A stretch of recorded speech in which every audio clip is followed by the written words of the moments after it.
நீங்கள் காசு கொடுத்து ஆளை கூட்டு வந்திருக்கீங்க அப்படி தான் இது தெரியுது. சூரஜுக்கு அந்த விஜயை பார்க்கணுன்ற அவசியம் என்ன இருக்குது? இந்த வெயிலில் வந்து வேலையை விட்டு வந்திருப்பாரா? அவர் வட இந்தியாவை சேர்ந்து இங்கே பிழைக்க வந்திருக்கிறாரு. ஒரு நாள் வேலைக்கு போனால் தான் ஒரு 1000 ரூபா. அப்போ 1000 ரூபாய் விட அவருக்கு அதிகமாக காசு கொடுத்துட்டாலும் இங்கே வந்திருக்கிறாரு.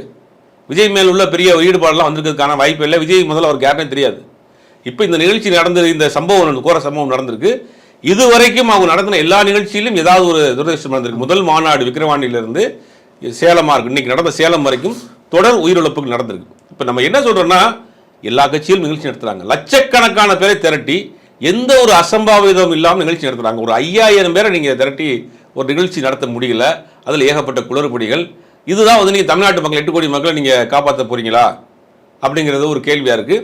இதுக்காகத்தான் அரசாங்கம் வந்து உங்களுக்கு நிறைய ரெஸ்ட்ரிக்ஷன் போகிறாங்க. அரசாங்கம்னா தமிழ்நாடு கவர்மெண்ட் மட்டும் கிடையாது, நீதிமன்றமே உங்களுக்கு நிறைய கட்டுப்பாடுகள் விதிக்கிறாங்க உங்களுக்கு.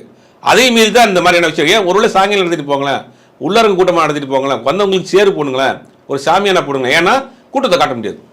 சாமியானா போட்டால் கூட்டத்தை கிட்ட டாப்பாங்கிலிருந்து கூட்டத்தை காட்ட முடியாது, ட்ரோன் ஷாட்டில் க்ரௌடை காட்ட முடியாது.